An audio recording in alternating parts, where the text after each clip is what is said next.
ఆంధ్ర క్రైస్తవ కీర్తన పుస్తకము నుండి 11వ పాటను పాడుకుందాము. మొదటి చరణము చివరి చరణము పాడుకుందాము. చివరి చరణము పాడుతుండగా అందరూ నిలిచి ఉండగా ఉదయకాల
లోతురన్ సంఘ ఆరాధన పుస్తకంలో నుండి 23 పుటలో ఉన్నటువంటి ఉదయకాల ఆరాధనను జరిపించుకుందాము. ఓ ప్రభువా నా పెదవులను తిరుగుము.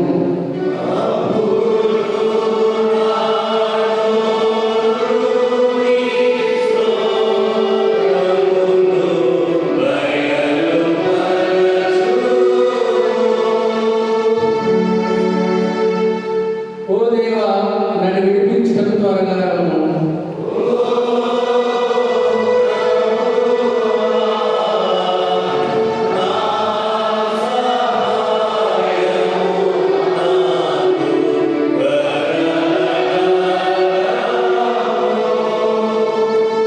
తండ్రికి కుమారునికి పరిశుద్ధాత్మకి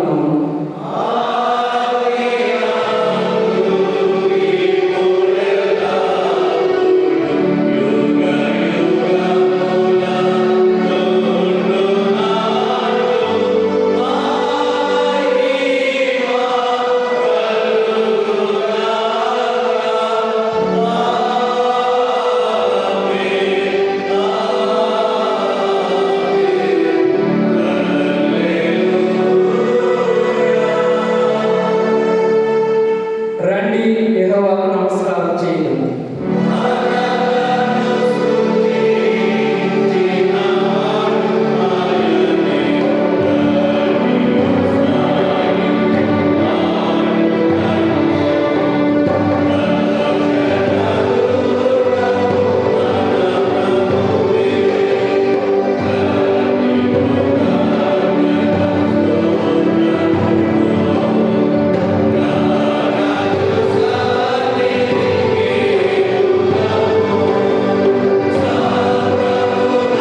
వరకు చదువుకుందాము.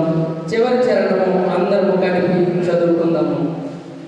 యెహోవా రాజ్యము చేయుచున్నాడు, భూలోకం ఆనందించునుగాక, ద్వీపములన్నీ సంతోషించునుగాక.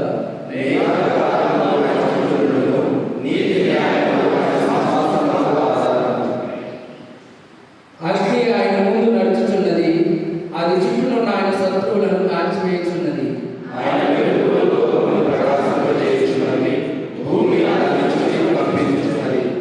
యెహోవా సన్నిధిని, సర్వలోకనాథుని సన్నిధిని పర్వతములు మైనము వలె కరుగుచున్నవి.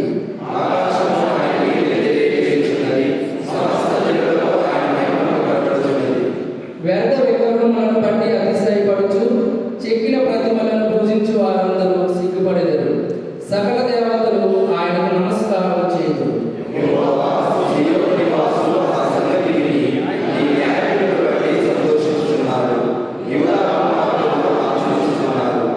ఏలయనగా యెహోవా భూలోకమంతటికి పైగా నీవు మహోన్నతుడివై ఉన్నావు. సమస్త దేవతలకు పైగా నీవు అత్యధికమైన ఔన్నత్యము పొంది ఉన్నావు.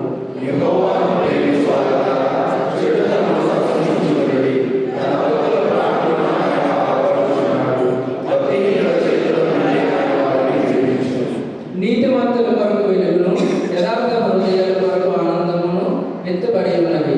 నీతిమంతుల ఆయన పరిశుద్ధ నామమును బట్టి ఆయన కృతజ్ఞతాస్తుతులు చెల్లించు.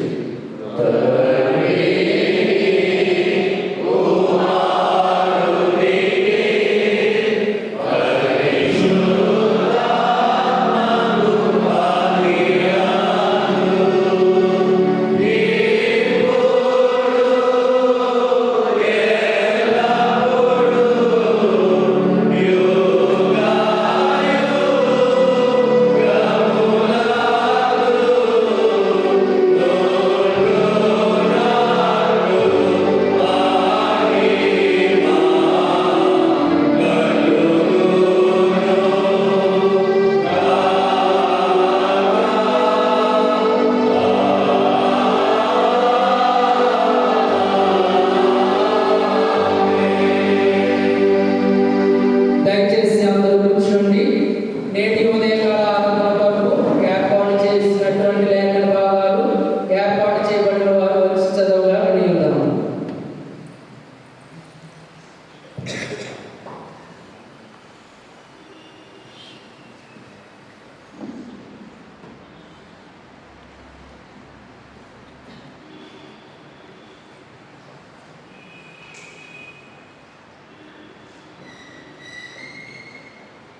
For this morning devotion, the Old Testament lesson is taken from the book of Micah, chapter 3, verses from 1 to 5.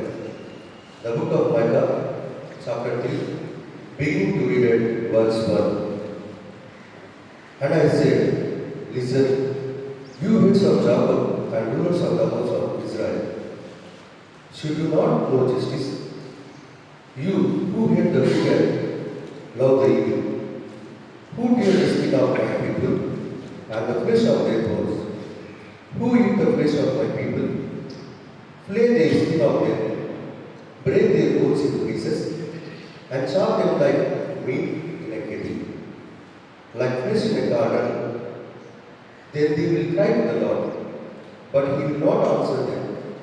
He will hide His face from them at that time, because they have acted wickedly.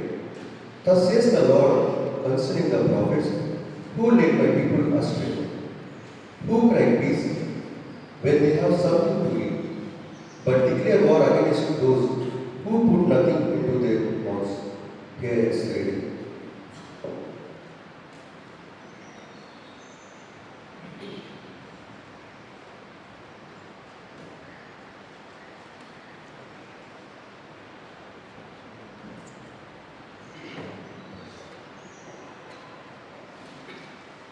నేటి ఉదయం ఆరాధనకు ఏర్పాటు చేయబడిన పత్రిక పాఠ్యభాగం ప్రకటన 16వ అధ్యాయము 16వ అధ్యాయము 8 నుంచి 11 వరకు.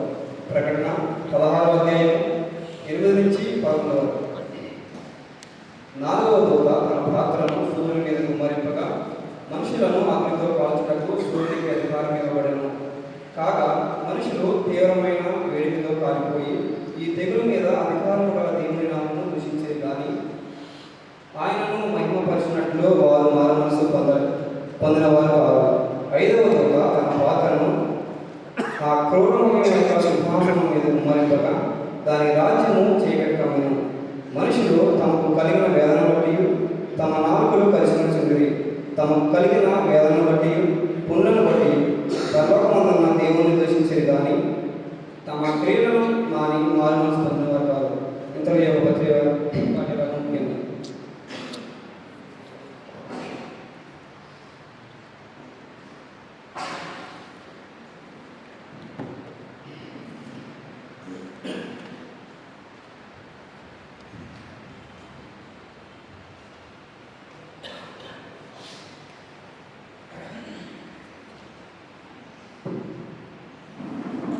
దేవుని నామమునకు మహిమ కలుగును గాక.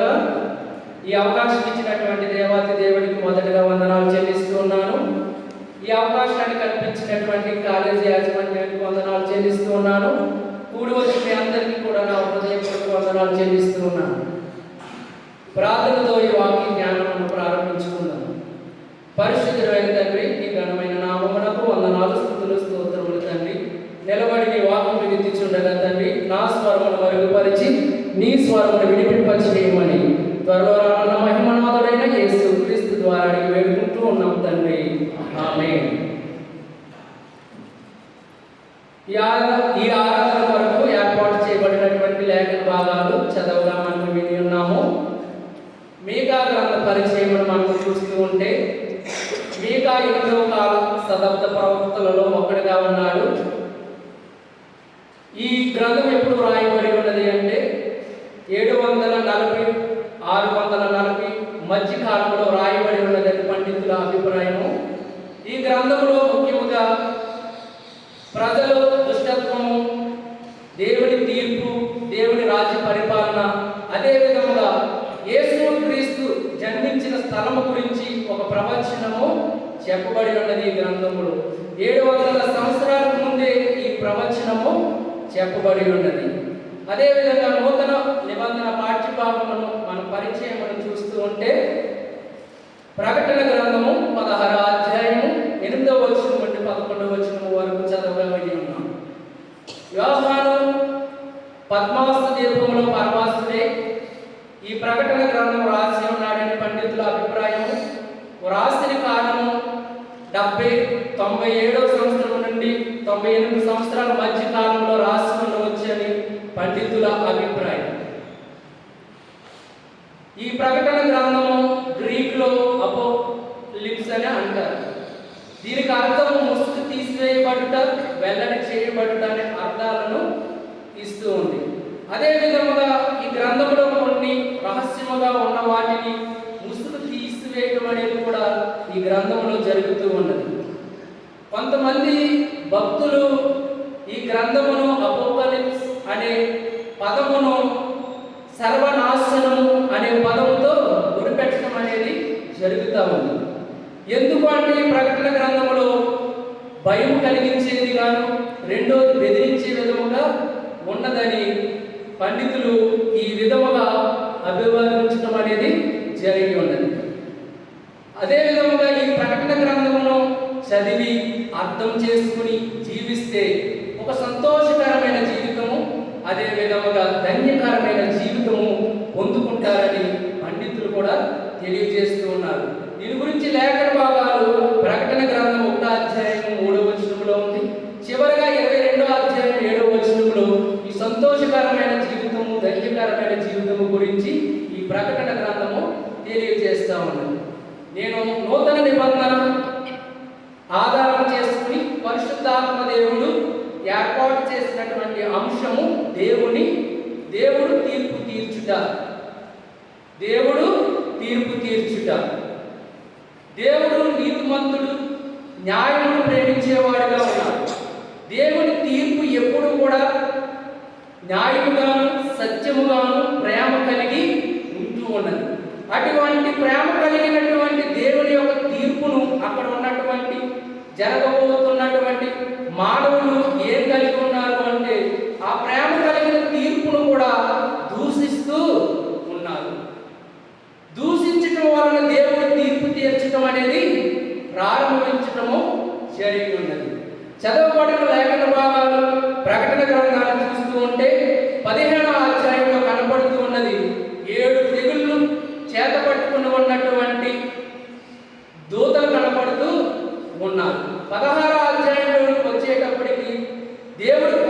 కోపంతో నింపబడినటువంటి పాత్రలు భూమి మీద ఉగ్రతను చూపించబడుతూ ఉన్నట్టు మొదటి వచనంలో కనబడుతూ ఉన్నది.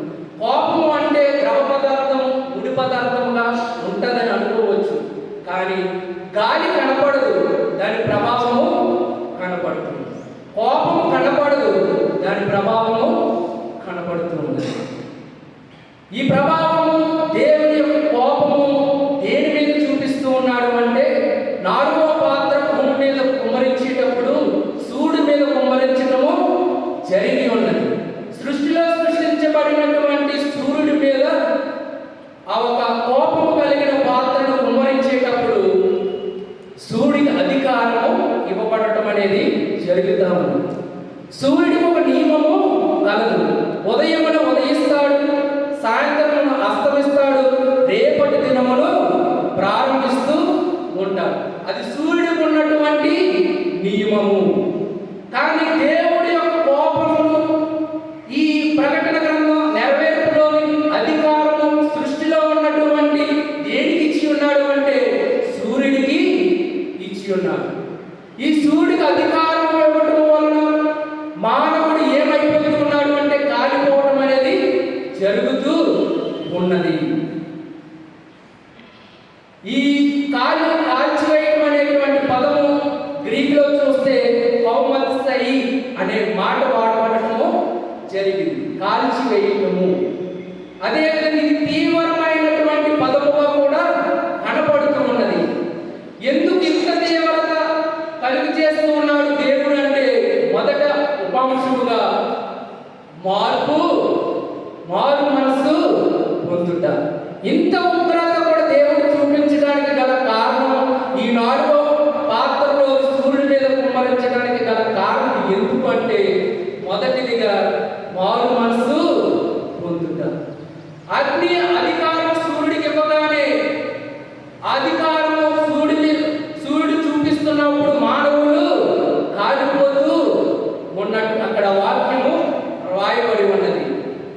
ఎందుకని వీళ్ళు కాలిపోవలసిన అవసరం వచ్చింది? దేవుడు ఇంతగా ఉగ్రత చూపిస్తూ ఉన్నాడు అంటే, ఎవరైతే దేవుడి యొక్క మాటలు వినకోకుండా నడుచుకుంటూ ఉంటారో, ఎవరైతే అక్రమంగాను గర్వంగాను తనలో తను ఈర్ష్యపడుతూ జీవిస్తూ ఉంటారో, దేవుని యందు విశ్వాసం ఉంచుకోకుండా, దేవుని సహవాసం కలిగి ఉండకపోకుండా, దేవునికి విరుద్ధంగా ఉన్న ప్రతి ఒక్క మానవుడు ఆ అధికారమును ఇచ్చేటప్పుడు కాలిపోయేవారిగా ఉంటూ ఉన్నారు. అంతటి ఉగ్రతను దేవుడు మానవుల మీద చూపిస్తున్నట్టు సందర్భము ప్రకటన గ్రంథంలో కనపడుతూ ఉన్నది. అంత ఉగ్రతలో కూడా వాళ్ళు ఏం చేస్తూ ఉన్నారు అంటే, సృష్టి మీద ఉన్నటువంటి అధికారం చూసినటువంటి ఆ మానవులు దేవుని మహిమపరచడం మానేసి దేవుని నామమును దూషిస్తున్నటువంటి సంఘటన అక్కడ మనకి కనపడుతూ ఉన్నది. దేవుని నామము అనగా పరిశుద్ధమైనది, ఆయన నామములో బలము ఉన్నది, శక్తి ఉన్నది, ఆయన యొక్క గుణ లక్షణాలన్నీ కూడా ఆయన యొక్క నామములో ఉన్నవి. పితరుల కాలంలో ఆయన నామమును చెప్పడానికే భయపడినటువంటి వారు దేవుని యొక్క కోపము దగ్గరికి వచ్చేటప్పటికి దేవుని మహిమను కన్నులారా చూస్తూ ఉన్నారు. ఆ తెగులకు కారణమైనటువంటి దేవుని చూస్తూ ఉన్నారు. కానీ వాళ్ళు ఏం చేస్తున్నారంటే దేవుని నామమును దూషించేవారిగా కనపడుతూ ఉన్నారు. ఇతరులేమో భయపడతా ఉన్నారు. దేవుడు ఆయన కోపమును చూపించుకోకుండా వాళ్ళని ముందుకు నడిపిస్తూ ఉన్నప్పుడు, వారికి అవకాశం ఇస్తూ ఉన్నప్పుడు వాళ్ళు ఏం చేస్తూ ఉన్నారు అంటే ఆయన నామముని దూషించేవారుగా ఉన్నారు. అంత భయంకరమైన పరిస్థితిలో మానవులు నడుస్తున్నప్పుడు అధికారము సృష్టి మీద ఉన్నటువంటి సూర్యుడికి ఇవ్వటం అనేది జరిగి ఉన్నది. ఎందుకు అధికారం ఇవ్వబడి ఉన్నది అంటే, వాళ్ళు వారు మనసు పొందని వారిగా లేఖన భాగము తెలియజేయబడుతూ ఉన్నది. అందుకని దేవుడు 4వ పాత్ర సూర్యుడికి అధికారం ఇవ్వటము జరిగి ఉన్నది. మారు మనసు పొందాలని దేవుడు తీర్పు తీర్చడానికి సూర్యుడికి అధికారము ఇచ్చి ఉన్నాడు. రెండో అంశముగా మనం చూస్తూ ఉంటే పాంసంగా క్రియలను మార్పు పొందుట. ఐదవ పాత్ర క్రూర మృగమైనటువంటి సింహాసనం మీద కుమ్మరించేటప్పుడు ఆ సింహాసనం చీకటిగా మారటం అనేది జరిగి ఉన్నది. ఏంటి ఆ క్రూర మృగమైన సింహాసనం? అది ఎక్కడ ఉంది? అది ఎవరు పరిపాలిస్తూ ఉన్నారు దీనికి అంటే, సృష్టింపబడక ముందు పరలోకంలో ఉన్నటువంటి దేవదూతలలో ఒకడైనటువంటి ప్రధాన దూత అయినటువంటి వాడు సంగీత వాద్యములు వాయించేవాడు. అదే విధముగా ప్రావీణ్యత నైపుణ్యం కలిగినటువంటి వాడు. దూతలలో అతని అంత అందముగా కూడా ఎవరు కూడా లేనటి వారిగా కూడా ఉన్నారు. అలాంటి వాడు ఒక సమూహాన్ని ఏర్పాటు చేసుకుని ఆ ఏర్పాటులో అతను గర్వించి, నాకు కలిగి ఉన్న వాటినన్నింటినీ గర్వించి ఒక సమూహంగా ఏర్పాటు చేసుకుని దేవునికి వ్యతిరేకంగా తిరిగేటప్పుడు వాడు పరలోకంలో నుంచి విడిచిపెట్టబడి భూలోకంలోనికి పంపబడ్డాడు. వెలుగు సంబంధంగా ఉండవలసినటువంటి వాడు చీకటి సంబంధమైన రాజ్యానికి ఒక సింహాసనం వేసుకుని కూర్చుని పరిపాలన చేస్తూ ఉన్నాడు. ఈ పరిపాలనలో, ఈ లోకంలో, వాడి రాజ్యంలో ఎవరుంటారు అంటే అక్రమంగా నడుచుకునేవారు, వ్యభిచారం చేసేవారు, విగ్రహారాధనలు చేసేవారు, అదే విధముగా అబద్ధ బోధకులు, తన ఇష్టానుసారంగా దేవుని మార్గంలో నడుచుకోకుండా అపవాది మార్గము ఆయన యొక్క రాజ్యంలో ప్రతి ఒక్కడు కూడా చీకటి కల రాజ్యానికి సంబంధులుగా ఆడు ఏర్పాటు చేసుకోవడం అనేది జరిగి ఉన్నది. వాడి రాజ్యం వెలుగులో ఉండవలసినటువంటి ఒక అపవాది యొక్క దుర్దేశం, గర్వము ఈ రోజు మానవాళి యొక్క పరిస్థితిని అంతటిని మార్చివేయటమే కాదు, కానీ ఒక రాజ్యాన్ని ఏర్పాటు చేసి ఉన్నాడు. ఆ రాజ్యం యావత్ ప్రపంచం అంతా కూడా పరిపాలన చేస్తూ ఉన్నది. ఆ పరిపాలన అనేక మంది ఆడి రాజ్యం వైపే ఎక్కువ తిరుగుతూ ఉన్నారు, కానీ దేవుని యొక్క ఉగ్రత, కోపము మానవుడి మీదకు వస్తూ ఉన్నదని గ్రహించలేకుండా పోతూ ఉన్నారు. దానికి గల కారణం ఏమిటి అంటే,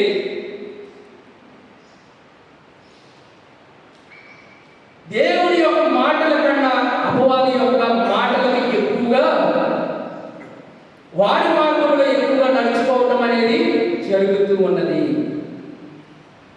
అదే విధంగా చూస్తూ ఉంటే ఎప్పుడైతే ఐదవ పాత్రలో కుమ్మరించబడి ఉన్నదో అప్పుడు వాళ్ళు ఏం పడుతూ ఉన్నారు అంటే భయంకరమైనటువంటి వేదనలు పడుతూ ఉన్నారు.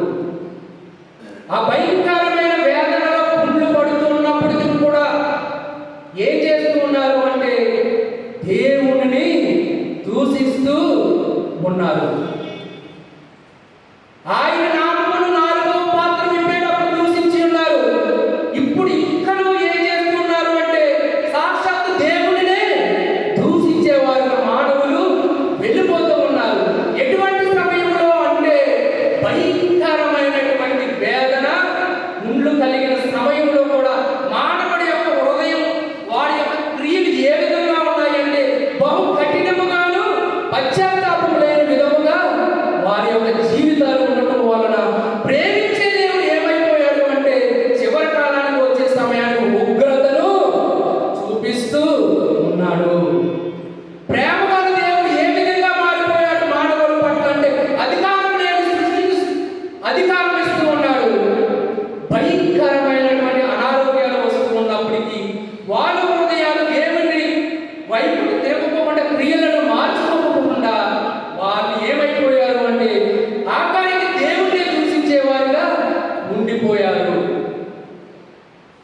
దేవుడి యొక్క తీర్పు ఎందుకు తీర్చబడుతూ ఉన్నది అంటే మనసు మార్పు చెందాలి, క్రియలు మార్పు చెందాలని దేవుడు తెలియజేస్తా ఉన్నాడు. 2000 సంవత్సరాల క్రితం ఇదే తీర్పు తీర్చడానికి, ఆయన మాటలు ప్రేమతో చెప్పడానికి ప్రభువైన యేసుక్రీస్తు ఈ లోకానికి వచ్చి ఉన్నాడు. మనం ఎటువంటి కాలంలో ఉన్నాము? అగమనము అంటే దేవుడి యొక్క రాకడ. ఆయన రాకడలో తీర్పు తీర్చబోతా ఉన్నది. అది కోపముతో నింపబడినటువంటిదిగా ఉన్నది. ఉన్నది. ఆ కోపములో నుంచి మనం బయటపడాలి అంటే మన యొక్క సేవా పరిచర్యలో దేవుని యొక్క తీర్పు అనేటువంటిది భయంకరమైనప్పటికీ అది ఒక ఆశీర్వాదకరముగాను, ఒక మార్గదర్శకగా, ఒక మార్గాన్ని చూపించేదిగా మన యొక్క పరిచర్య ఉండాలి. అటువంటి పరిచర్యలో మనము దేవుని యొక్క ఉగ్రతను ఒక ఆశీర్వాదకరమైన మార్గముగా చూపించి నడిపించేవారుగా మనమందరము ఉండాలి. అటు కృప పరిశుద్ధాత్మ దేవుడు మనకందరికీ అనుగ్రహించిన గాక. ఆమేన్. చివరి ప్రార్థన, ప్రభు నేర్పించిన ప్రార్థన ఆశీర్వాదంతో ఈ ఆరాధనను ముగించుకుందాం.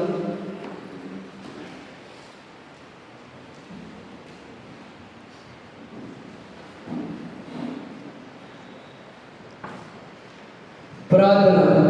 పరిశుద్ధమైన తండ్రి, ఘనమైన ఉన్నతమైన నామానికి వందనాలు, స్తుతులు, స్తోత్రములు తండ్రి. మా యొక్క జీవితంలో ఒక నూతన దినాన్ని మాకు ఏర్పాటు చేసిన దేవా, అందరి బట్టి వందనాలు, స్తుతులు, స్తోత్రములు తండ్రి. ఈ దినమంతి మీకు మహిమకరముగాను, మా అందరికీ ఆశీర్వాదకరముగా ఉండటానికి మీ మహాకృపను మాకు చూపించి మీరు మహిమ పొందుకోవడమని, అదే విధముగా తండ్రి మా కార్యక్రమాన్ని దీవించండి, ఆశీర్వాదములు దయచేయండి. అదేవిధంగా మా యొక్క తరబిది కాలం అంతట్లో కూడా మీ కృపా సహాయమును, మా ఆర్థిక ఇబ్బందులన్నిటి విషయంలో మీ కృపా సహాయమును పరిపూర్ణంగా అనుగ్రహించి రానున్న రోజుల్లో మీ యొక్క పరిచర్యలో బలముగా వాడబడటానికి మీ యొక్క కృపను పరిపూర్ణంగా మాకు అనుగ్రహించి మీరే మహిమ పొందుకోవడమని త్వరలో రానున్న మహిమనాథుడైన యేసుక్రీస్తు ద్వారా అడిగి వేడుకుంటూ ఉన్నాం తండ్రి. ఆమేన్. పరలోకమందున్న మా తండ్రి, మీ నామము పరిశుద్ధపరచబడిన గాక, నీ రాజ్యం వచ్చును గాక, నీ చిత్తము పరలోకమందు నెరవేరినట్లు భూమి మీద నెరవేరును గాక. మా దిన ఆహారం మాకు దయచేయండి. మన అపరాధం చేసిన వారిని క్షమించిన యెడల మా అపరాధములు క్షమించు. శోధనలో దుష్టుల నుంచి తప్పించు. రాజ్యం